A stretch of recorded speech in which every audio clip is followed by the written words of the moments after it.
David Brady, Mayo legend, is with us on the line. David, welcome back to the show. We haven't had you on in a while. Lance has been keeping quiet but nice to be back, and hope yourself and Johnny are well. Yeah, all good. Yeah. So I was on the phone to you yesterday, and I think you kind of made the point that Kerry just need to show up on Sunday, and this is what the Mayo folk have been saying all week, that this is just going to be. The Kerry are already home and hosed. The Mayo will be doing well to keep the ball kicked out to Kerry. The ability of Mayo people to yarrow well, I will say, isn't very subtle. Yeah, I think you were the one that said on that Kerry only need to show up on Sunday. But look at it is a little bit different, and I think the reality is a little bit different as well. That Mayo are really up against this, up against a Kerry team that have beaten them twice already this year, both in the National League and the league final. I think the league final probably is the most telling thing to where them both teams were at that time of the year. But it really is a mountain for Mayo to climb. It's not saying that they have no hope. They have, and they always will. This team under James Horan have always been competitive and always given it their utmost. And I think it is a real challenge, but you can't go without saying that Kerry are red hot favourites for this game on Sunday. We're just going to take a pause right there while we try and improve that line just a little bit, so we can hear your hot takes crystal clear before Sunday. Are you going to come back on the fact that he claimed that you essentially said Kerry only have to turn up? Well, I clearly didn't say that. It is mad though. I was just right. It was in the program. The contrast of their preparations, it is literally polar opposites, and that has to be a small concern that you're coming in so cold to a game where you've typical Mayo preparation, stumbling through a couple of qualifiers, and kind of coming to hand, so to speak, against, and it's kind of hard to know how it'll work out in that regard. So the preparation thing is really interesting. So Kerry haven't played a game that had an uncertainty of outcome since the league final. That from, I think today is 80 days exactly. Since 80 full days since Kerry have had a game where they don't know the outcome of that game. That's extraordinary. I think what's creating an extra layer of nervousness is not so much Mayo, it's because Kerry also went a huge period of time without a meaningful game last year, and it bit them in the arse once they got to Croke Park. They hammered Tyrone. They scored 6 goals against them in Fitzgerald Stadium in the league last year, and then got beaten by Tyrone at Croke Park. The gap between those two games was 77 days. I counted it yesterday. It was 77 days. We're now 80 days out from the league final. So the gap between the two Kerry and Mayo games is bigger than the two Kerry and Tyrone games. So anybody who kind of brushes off this idea of being undercooked, or that it couldn't possibly happen again. It happened last year, and there's a bigger gap this year. Now the thing is, they have surely taken into account a lot of the learnings from last year. They have brought in one of the best defensive coaches in the country, which has statistically improved them defensively in a way that I didn't see coming. They've conceded far fewer goals this year in the league compared to last year. In the Munster Championship last year, they did concede a goal in every single game, and the goals screwed them against Tyrone. This year they didn't concede a single goal in the Munster Championship. So if Mayo don't score a goal against Kerry, I do not think they will win, and I think Kerry have a very good chance of not allowing them to score goals, and that would be the one thing that I would read into.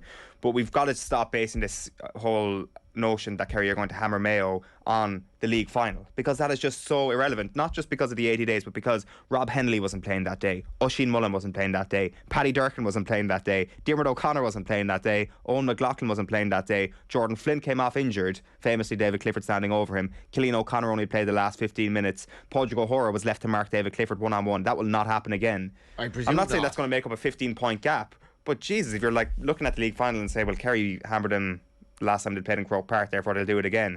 This is a completely different universe to the one that we saw at the start of April. For the record, I do think Kerry will win on Sunday, but this idea, Kevin McStay during the week described Kerry, Dublin and Derry as shoe-ins, and I just can't see you putting Kerry. Mayo are never whoever's playing Mayo is never a shoe-in. But that's I just don't think you can put Kerry, Dublin and Derry into the same category this weekend whatsoever. Dublin will obviously win. Dublin are in a category. I actually don't think Derry are going to hammer Clare, but I wouldn't call Kerry shoe-ins at all.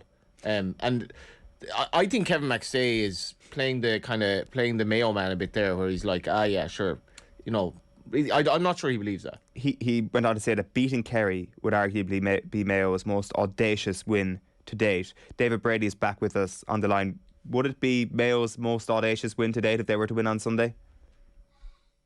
It'd definitely won't be a win against the odds, but this is a team that the vast majority of players are well capable of beating any team, and we've seen that going back to 12 months ago when they beat the reigning All-Ireland champions in Dublin. That if the game plan and their system works, and it has faltered, it has creaked over the last number of weeks and probably months. For me, I think the big thing is, from a bench point of view, it was going smooth, it was going well. There was people coming off the bench, and I think when Aidan O'Shea and Kevin McLaughlin and the likes were kind of impacting games or coming on, it really kind of drove Mayo onto that next level. They had that opportunity against Galway as well in the Connacht final. Again, coming back and having an opportunity in the last kick of the game to level it up. And I think players like Adrian Orme would never take a shot like that again in that situation. They had control, they had the ball, and that's 9/10 of possession. They would have worked it, they should have worked it to the main players, the likes of Killian O'Connor, your go-to players, but it was a shot on the left-hand side with a left foot, and it just didn't work out. And now Mayo find them themselves in a situation where they're playing probably one of the hot favourites for the All-Ireland this year. A Kerry team that, again, 22 odd scores against Cork. This team has, it really dented Mayo's confidence after the National League, and we can't fault that. We can't not look at that. But again, how Mayo set up that day, I'll never fall to the belief that Mayo went into that game with one eye in the championship and they didn't want to show Kerry their hand. Yeah. It was naive from a tactical point of view, and unfair in certain situations on players. We might come back to that in just a sec, but I just wanted to play you a clip here, lads. It's Radio Kerry's Tim Moynihan this week sat down with Jack O'Connor, and they had a conversation around the fitness of David Clifford. This is really interesting, looking at the body language, listening to the response. So this is on Radio Kerry. This is Tim Moynihan of Terrace Talk. Have a look at this. Always before a big game, big National League or Championship, Jack, we'll ask for an update on the injury, how things going with the lads. I know David Clifford missed our Munster final. I take it all these players are available for selection? Well, we have a few bits and pieces, Timmy. We have a few bumps and bruises at the moment, so we won't know until later on in the week whether those players will be available or not. Has David trained with the panel, Jack? He has trained, yeah. Right, so we won't know until Friday night when the team is named. Yeah. What was your reaction to that, David? The man's is a typical Kerry man. Bumps and bruises. I have them myself, and I haven't played in 25 years. Psychologically and otherwise. And you know what? This is what James Horan will be saying, is that it is part of a game plan. David Clifford plays. I would personally like to see the likes of Lee Keegan just going straight on him and marking him, pound for pound. That's an old saying in football, but it is, from a Lee Keegan perspective, he is massively influential. He is the player that have really brought Mayo over the line in a lot of occasions. And he's been, again, football now that he's played over the last 10 years, consistent, and he's delivering. So yes, I'd have no problem, but you can't leave that amount of space in front of a forward like Clifford, even to win the ball. He has been given too much space by Mayo. Again, not by just the markers, but the midfield, the pressure on the ball outside hasn't been there. The opportunity even for Paddy and O'Shea to dink nice ball in and loads of space, that can't happen. So I can see a defensive setup. And again, if he doesn't play well, then we're going to still focus, because Kerry have the forwards. The likes of Sean O'Shea and these guys. What was it? The last nearly 10 points he scored. But again, a lot from frees, place balls. Clifford, Paulie scored from place balls. It's when the Kerry forwards get the ball in the danger zone, they really take you on, and that's where Mayo have to be very, very cognizant of the pace and the power of the Kerry forward line. Can we just stick with that Mayo defensive system for a moment? So you're putting Lee Keegan on David Clifford. What else constitutes the system? Like, is there a sweeper? Is it like someone?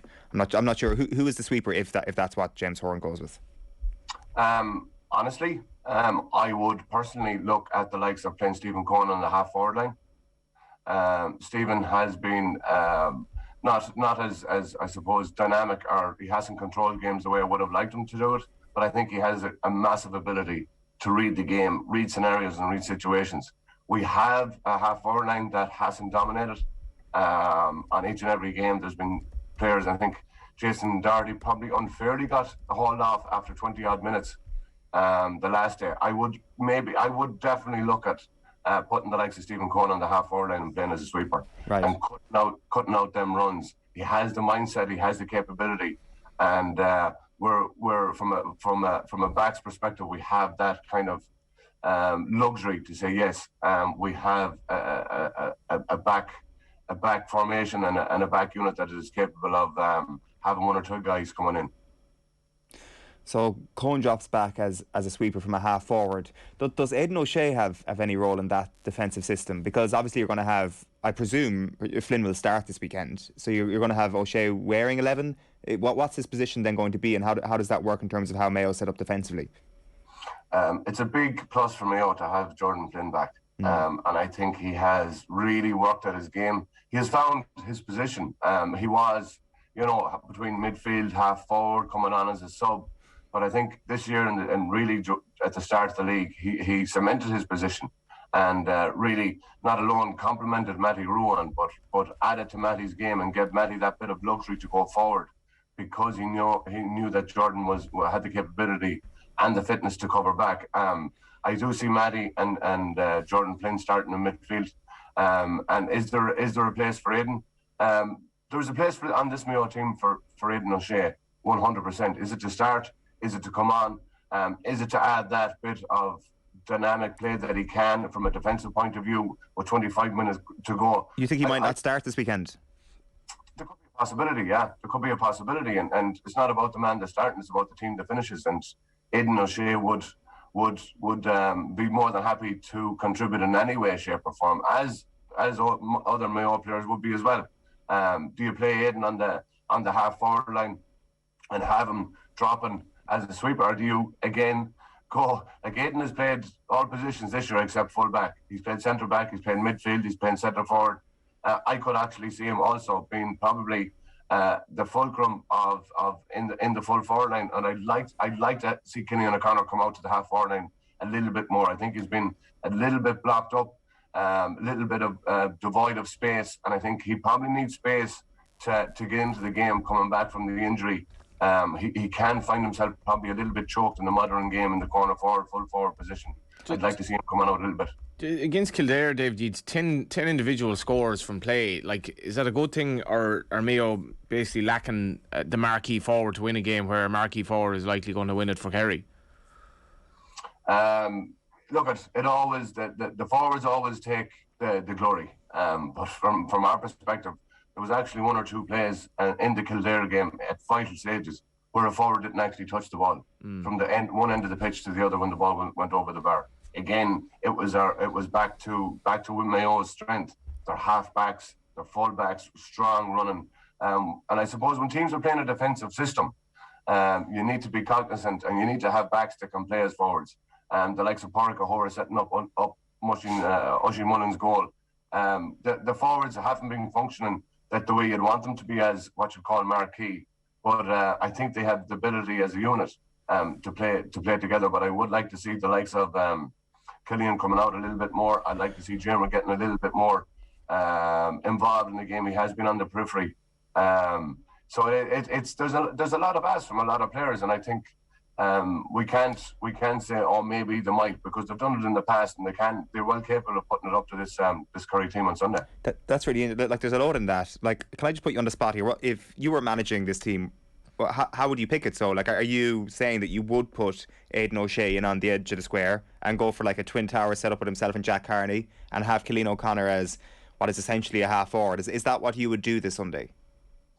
Mayo Mayo have the ability to have the players. It's just probably to get the actual game plan and to tweak the tactical point of view. You're not going to turn the world upside down and say everything goes through Aidan O'Shea. It doesn't, but I think it is a very viable option. And again, you're not going to have the same team talk and same tactical plan as you had in the National League final against Kerry. That's not going to work. You tried it, tested, didn't work, you move on to something else. But I do think we have to bring something a little bit different. And I do think the pace of the game, the intensity of the game, probably at this stage of his career doesn't suit Aidan up and down around the middle for that vast majority of the time. And I think, yes, he has the ball winning capabilities to be in the full forward line. Jack Carney in there is a fine young fella, serious pair of hands.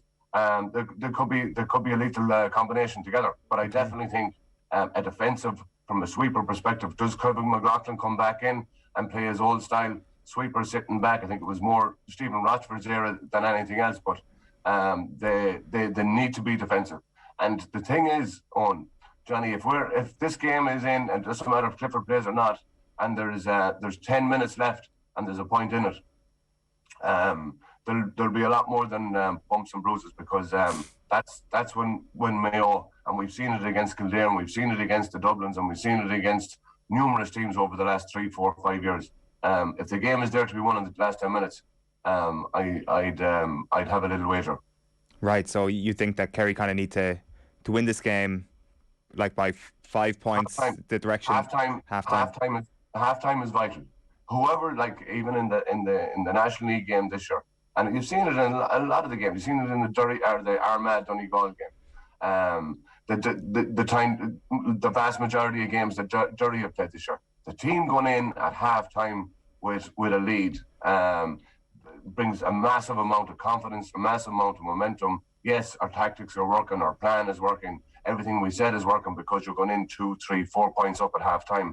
I think that's going to be a crucial indicator of how this game will go. Besides the psychological aspect of it, I think David's totally right. If Mayo, what Mayo will have gained from that Dublin victory last year in terms of pulling it completely out of the fire, and if it is a 2 or 3 point game, more or less, as the game is developed in the second half, you do wonder psychologically what Kerry will be thinking. And as you said, on this 80 days, they're not battle hardened at all this year in terms of, and Mayo really should be finishing really strongly psychologically and otherwise. I don't think Aidan O'Shea should be starting a game like this. I think mobility wise, he's a player to bring on as a kind of that option to maybe play high balls in at the end, but his mobility just is nowhere near good enough. Do we not think he's having a good season, no? Yeah, but for a game like this, where the pace of the game, you're in Croke Park, I mean, he's not going to last the 70 minutes, and then it's a question of, does he upset the way that Mayo want to play in a game like this? It would be more of a running game, I would have thought. I think he'd be more of a player to bring on and have that option when Kerry are, it's a different challenge for you when he comes on, and Kerry are maybe psychologically a little bit vulnerable after last year, I think, in the closing stages. And on that, that's what a team is about, and people have the wrong opinion about Aidan O'Shea. He thinks he needs to be front and centre. He doesn't. He's a vital player for the last decade and more in Mayo, and I think whatever role, whatever part he will play as an individual, as a team player, is vital with Mayo. But it doesn't mean that you have to have 70 minutes or you have to have 7 minutes. If there's a win from a Mayo perspective on Sunday, that's the most important thing from a county, from a team, from a dressing room, and you refocus then, and you have a potential Dublin in front of you, so you have no time to celebrate there. I appreciate that the majority of this conversation is around how Mayo set up, especially kind of like in attack and the little constellations that they might have. But I'm really interested in Ryan O'Donoghue this weekend. What percentage of fitness does he need to have for James Horan to start him, do you reckon? If he's 75% fit, are you throwing him in, or is anywhere other than 100%, meaning that he's sitting on the bench for the start anyway? A man once asked me, he said, if you're 100%, you'll play. Mm-hmm. And if you're not, you'll win the game for us. I went, right. And again, the manager said to me that, you need to be 100% to start this game. I need 100% of you throughout the game. What you do in the first 5 minutes, what you do in the last 5 minutes, that's what I need from a player. But if you're not 100%, you don't start, because you have the capability then of winning the game. Very rare you'll see a manager gambling with a guy that'll come on, hamstring, and then after 20 minutes, hamstring gone. It's so scientific now that the medical team, the backroom team, physio team know your capability, know the vulnerability of an injury, and it's about the lungs. It's about the capacity to last 70 minutes rather than when you're in injury last. But I would definitely see as Ryan O'Donoghue, if not 100% fit to play a full 70 minutes, that he will come on and play a very telling contribution in Gaelic now. It's no longer a 15 or 16, 17 man. It's a 20-man game. The 4 or 5 subs that you will bring on have a massive role to play when they're sitting in the stand, looking at the areas that they need to focus on and where they can add value or contribute when they come on as a sub. And I think O'Donoghue won't start, but he will come on. And again, Mayo need that experience, need that capability, especially in a forward line to match this Kerry outfit. So in your world, we could have O'Donoghue and Aidan O'Shea coming off the bench at some point in this game. With about 13 and a half minutes to go, Mayo have just pulled back an equaliser, and you make a double substitution, bringing Aidan O'Shea and Ryan O'Donoghue on. You've really worked this out, 30 even to the half minute and all. Well, look at the last 15 minutes. If you look at it, I don't like talking about it. Even in last year's All Ireland final, that final quarter, no matter how you look at it, in every single game, you have the opportunity to win the game as a team, and it is vital, and your bench is vital. To talk about that scenario and that situation in the final quarter, and to envisage it as a manager, you're going to go, and where can I bring? Who can I bring on? Why can I bring them on? What are they going to add? And again, it's about pace, because there is the technicality of football, and the actual, I think the tactics, the formations, the sweeper systems, the plus ones, the pack defenses, that goes out the window with 15 minutes to go. That no longer exists. The gloves are off. Your good clothes that you put on, thinking you're going to be the better the ball, it's all gone. It's not about the semantics, about just playing football, and we've seen it again. Kildare versus Mayo. The best of intentions, the best of plans go out the window, and that's where you really want to have a real strong finishing team. It mightn't be your starting team, it mightn't be even your best team, but you need to have that team that's focused on that finish. What's your prediction for Sunday? Honestly, it is going to be a very, very tall ask from Mayo. Again, given the amount of injuries they've had over the last 2 to 3 months, and 2 to 3 years, guys have struggled to come back, and it's a hard ask to come back year in, year out, and try and produce it. I'll never lose faith in this Mayo team. I'll never lose hope, and there is a hill to climb. But this Mayo team have and they're playing the All Ireland, I suppose, favourites, and that's where they'll probably bring the best out of them. But it is going to be very hard, and I see that Kerry are going to be dominant, and rightly so. Jeez, they're Mayo are 4-1. They're not a 4-1 chance in this. It's just everything about this Mayo team. What would you price them at? I think it'd be closer than that. It'd be more 1 to 2 to 1. I hadn't looked at the odds. Just throw 4-1. I mean, there's a slight perfect storm element about it, David. I know you don't want to talk of Mayo's chance, but I don't see this being anything but close. I'd say we'd be 8-1 or 9-1 if you're really realistic.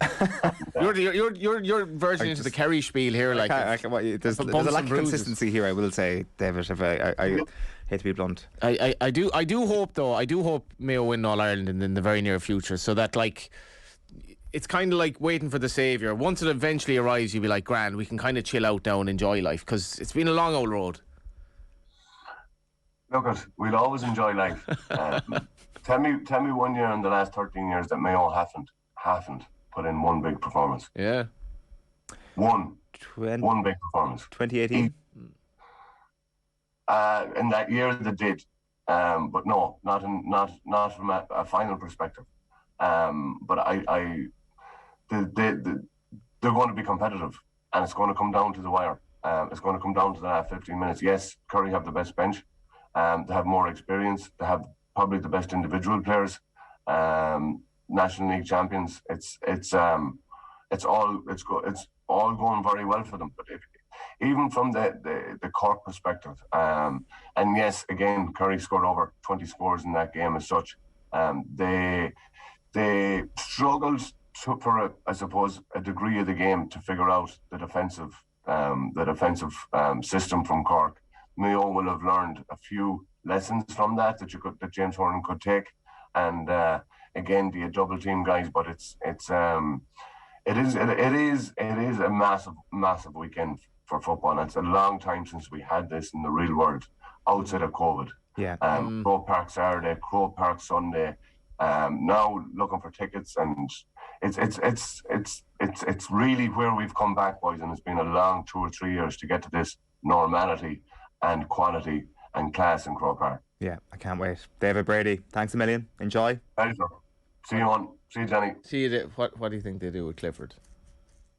Well, as David said there, I can't remember the exact quote. You're either 100% and you're going to start, or else you're going to come on and win the game for us.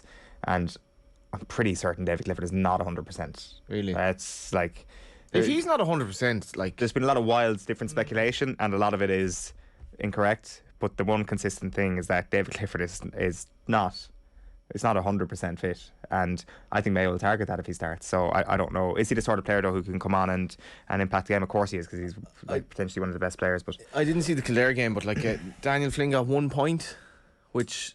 Yeah, like Daniel Flynn's been playing a bit differently this year though. Like, I mean, dropping a bit deeper, trying to bring in players, and they missed a load. Like, I mean, it feels that there was just the way the camera angle was set up. It was getting the ball on the right hand side, cutting it on the left, and a shot that would drop short at the left hand post, and that just happened again and again and again. It probably only happened like 2 or 3 times, but it felt like Kildare kept opting for that shot, and like it could have been a very different story had Kildare got rid of that old adage of Kildare can't score points, and like that's something that tripped them up in 2010, I thought, and it's something that came back to bite them a couple of weeks ago as well. So I am amazed 4-1 now, I have to say, like, because there's nothing historically to suggest that this. I mean, I know you look at the league and that, but it's hard to. I think the Jack interview is very interesting, his body language, but if Clifford isn't 100%, surely like. Yeah, you can look at the league, as you say, but also in the league, these are team number 1 and team number 2 from the league for a 4-1 shot. Teams in the league. Mayo and Croke Park. When did they not go very, very close at the very least? When ever? Their season's on the line. Yeah. Yeah, I don't know.